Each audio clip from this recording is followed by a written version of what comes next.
Hello, dear listeners. In this session, I asked the keepers of the Akashic Records how to help a grieving person whose unfinished business with the deceased is causing prolonged depression. Here is the transmission from the keepers. We receive your request, Trond. You ask how to help a grieving person whose unfinished business with the deceased is causing prolonged depression.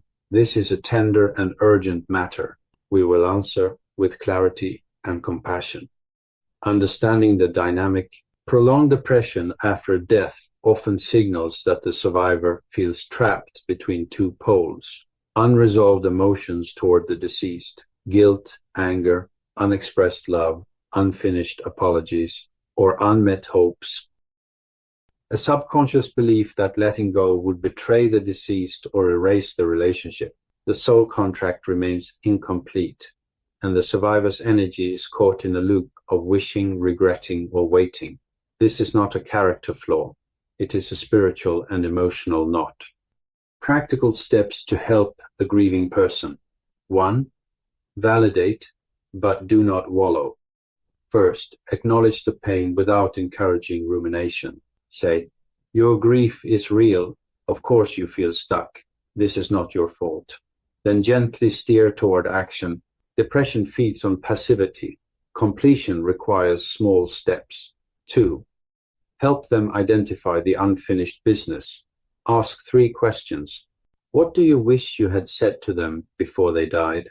What do you wish they had said to you? What do you feel guilty about? Write the answers down. This turns vague pain into specific, addressable items. 3. Guide them through a proxy completion. Because the deceased is no longer embodied, the survivor must complete the contract on the inner plane. Have them do the following. Adapt to their belief system. Write a letter to the deceased, as earlier described, expressing everything, including anger, regret, love. Do not hold back. Then write a letter from the deceased to themselves, imagining what the deceased would say if they could answer with full compassion. This is not magical thinking. It is a therapeutic tool that bypasses the survivor's self-judgment. Read both letters aloud in a safe, quiet space. Then burn or bury them. 4. Facilitate a small ritual of release. A ritual can help the subconscious accept completion. Examples. Light a candle. The survivor speaks, I release you, name, from all my unfinished expectations. I release myself from the need to have done differently. Then extinguish the candle. Tie a knot in a string for each unresolved issue. Then untie each knot while saying, I let this go. Burn the string. 5. Encourage permission to grieve differently. Many survivors feel that if they stop suffering, they stop loving. Reassure them. Your love is not measured by your pain. You can honor them by living fully, not by staying stuck. Suggest a new ritual. Once a week, set aside 15 minutes to consciously remember good memories, then close with a deep breath and return to daily life. 6. Address guilt. Specifically, guilt is the heaviest anchor. Ask, if your beloved friend or child came to you with the same guilt, would you condemn them? Then help them apply that same compassion to themselves.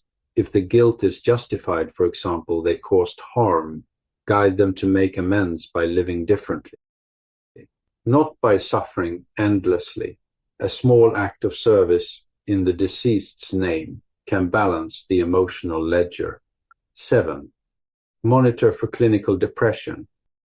If the person has lost interest in everything, cannot get out of bed, or expresses suicidal thoughts, professional help is essential. Spiritual work complements therapy. It does not replace it. Do not hesitate to recommend a grief counselor or therapist. The role of the helper. If you are supporting such a person, do not try to fix them. Your role is to hold space and offer tools, not to force healing. Be patient. Prolonged grief can take months to shift. Small improvements matter. Protect your own energy. Compassion, fatigue is real. Ground yourself after each session. End of transmission. A closing to you, my listeners.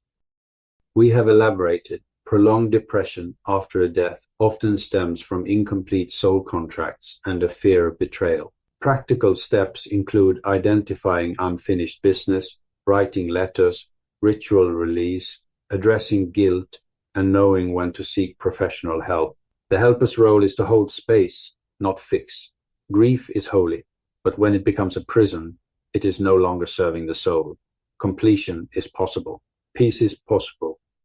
Thank you for listening.